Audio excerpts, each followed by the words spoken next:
Hello, I'm Eugenia, also known as Eveintitres, and I'll be showing you how I composite for our commission work that we do in the studio. Today, we're going to composite a cut that is from a commission work by ZenMarket. For those who don't know, ZenMarket is a proxy shopping service. What it does is that if you want to buy a product that it's sold only in Japan, these types of shopping services can do the shopping for you and send them all around the world. Yes, they have commissioned us to animate their characters. In this particular cut scene that we have, I'm the last person to work on, but before me, there have been 6 people involved. So there's a lot of people and heavy work that was done before me, and it's my duty to do some justice to that. Yes, looking as pretty as possible. I'm going to do my best. This is not a tutorial, it's more of a walkthrough. This is going to be a new experience for me, just as for you, in the sense that I haven't put together all of these material, this raw footage before. Okay, so this is our cut. We are working with Clip Studio Paint X, and we have our beautiful animation here. The thing with Clip Studio Paint is that it's evocative of traditional animation, so you would need to have at least some of understanding of how it works on paper for it to make sense on the software. I want to do the composition for just episode 1, cut 1. So I see where that animation is. Inside the animation folder, this is where the individual drawings or cells are kept in. What I often do is to rename these folders to see them clearly on my composition. Okay, so one thing that you might also want to check, everything that is shown here on the everything that is done here on the layer panel, it's also shown in the timeline panel. When clicking the cell folder on the timeline, I can edit a track and rename these cells in timeline order. It didn't do anything now, but if you have a timeline that says 1, 2, 3, 5, 6, 3 to 8, it would be useful because it will rename your cells accordingly. And I turn off everything I don't need. Everything's fine. What I want to do now is go into File, Export Animation, and I don't want to export here in this situation an animation sequence. It's not wrong, but depending on the type of project that you're working on, it allows you to do different types of things. In this case, because we're working with the Japanese team, we are trying to keep our workflow or our work systems as similar to Japanese industry as possible. It's going to make sense. I'm going to export animation cells. I'm going to choose an appropriate folder for it. Here I can select the folder name, animation folder plus number. That's why I changed the names before. It's in Targa, super important. Everything's fine, like this. Exported animation cells successfully. Then what I'm going to do, I'm going to go into File, and under Export Animation, I'm going to export Exposure Sheet. And this file, it's really, really important because this file is going to tell us for how much time, for how many frames each of these individual drawings is going to be exposed for. It's the same thing that we had on Clip Studio, but told in a different way. So we have all of the frames that go into the file. These are the folders, the animation folders that we had: soda, mouth, the phone charm, and the bed folds. And we have here, these are the cells or the individual drawings. This is how much time they get exposed. And this is why it's called exposure sheet. Crazy, right? I do some alternating colors and you can choose whichever you want. We are going to use ZenMarket Blue for this one. You open your After Effects.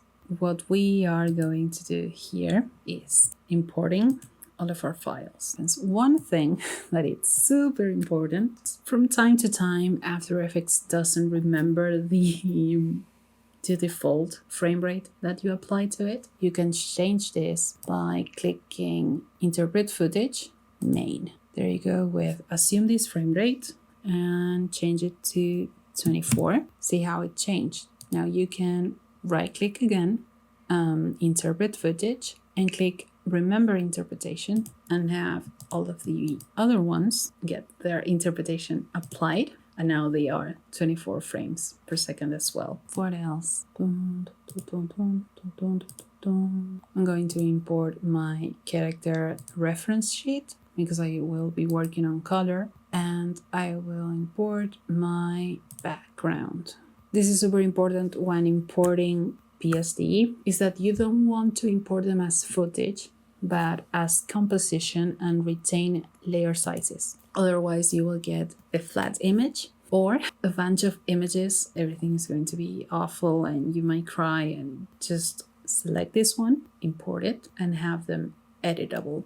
When working on a computer, be sure to at least every hour or so stand up, go to the bathroom. I try to drink a lot of water so I can keep myself needing to get up and go to the bathroom. So super pro tip, you can apply it as well. Okay, so having imported everything, I'm going to create some folders, one for animation, one for comps or compositions, and one for resources. So all of the animation sequences or books or collection of cells are going to go into the animation folder. My color guide, it's going to go into resources, and the compositions, such as this one, are going to go into compositions. This is where the background usually goes as well. Nice and clean. I need to have the character, book, and information all into one composition. I'm going to select all of these and I'm going to create a new composition, a single composition. It's going to use dimensions from Soda. And here it's asking me for a still duration, like how long this cut is going to be. So when checking the animatic, I have my final timing, and those are 55 comma, which is Japanese for frame, I believe. And inside this sequence composition, I'm going to have all of my animation files. We're going to have beautiful Sora here, being super surprised. I didn't get to see her fully colored before, so I'm super excited. I need to be able to edit each of the books individually and have their timing done and adjusted on the background plus character composition. So let me go back. We have our character compositions, and we have our background, and we have the background plus cell composition. I call it the main one because it's where things get into their place and everything fits. So we're going to have inside our background the plus cell composition, our background, and all of our books. And we want to have all of our characters show up according to the exposure sheet.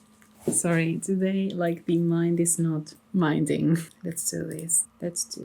It's time consuming. It's brain consuming. Okay, so timesheets. Sora is this animation sequence. Frame 1 of hers shows up until the frame 19. We right click on an animation sequence, right click on that, time, and we enable time remapping. Mar has just suggested something and I want to try it out. This is okay. This is fine. This works fine. Oh, this is fantastic. Thank you so much. Thank you. Okay, so this is now way easier. I'm just going to call it Soda Magic. It's Mathic. And frame 20, drawing 1. Frame 23, drawing 2. Dot. Frame 26, oh god, 26, frame 3, and so on. Hello, this is me talking while editing this video. This process took so much time that I'm just going to fast forward it. Look at me go. Okay, anyway, we have successfully used our spreadsheet and now our animation has timing.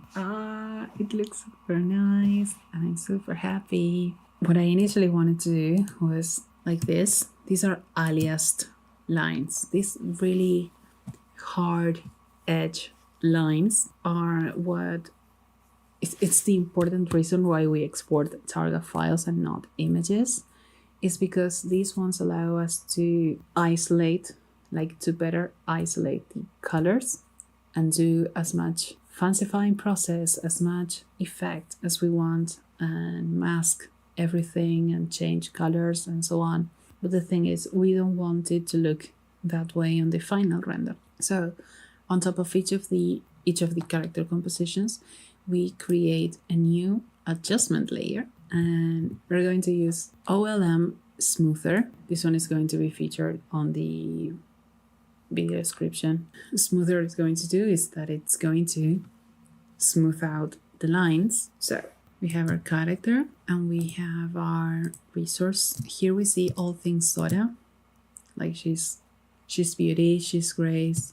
I love her design. But she has a lot of distinct things going on. So we want to have it look as close to it as possible. Let's say that we want to change this red line. For example, let's say that this was this was painted red all over the sequence. It's not the case, but let's say we're going to use a color key and select this red. And what it does is that these lines are isolated perfectly, like even this dot here. So we can edit this comfortably. And we want to change this red into this line here, right? This one. Voila! That is super useful because we can do a lot of special effects and things when isolating a color. For example, let's say we also have this green one. Let me name it I Glow, but instead of isolating red, we want to isolate green, and we want to turn that green into this tone. We can do that because we used an aliased line, and all of that, it's going to get smooth when applying the adjustment layer on top of it. What do we want? We want Soda to have the same glow effect that she has here. So I have her layer, and I'm going to name this I Glow and do the same thing again. When I isolate this color, you can always like change the threshold.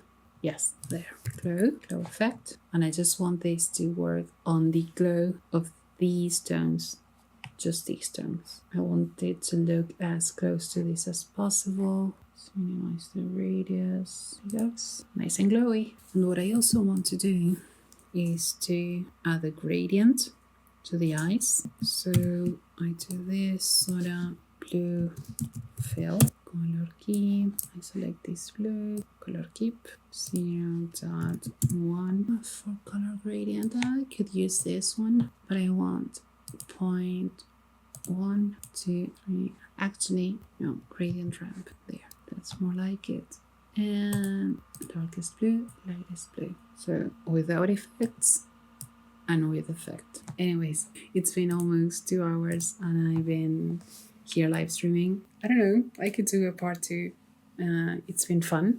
I'm going to introduce myself. My name is Eugenia, also known as Eveintitres. I work, as it says here, as a CGI artist and marketing assistant in my Exposito's Anime Studio, and I'm not the usual host, but today I was, and I'm grateful for all of you and for the opportunity, and maybe there will be a next time, I don't know.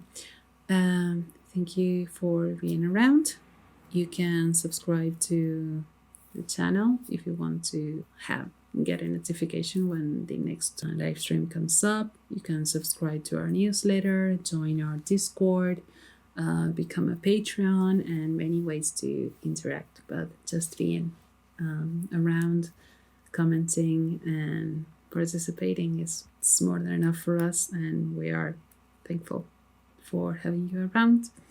So good night or good day or buenas noches or buenos días for everyone. Thank you and have a good day. See you. That's all for me. Bye.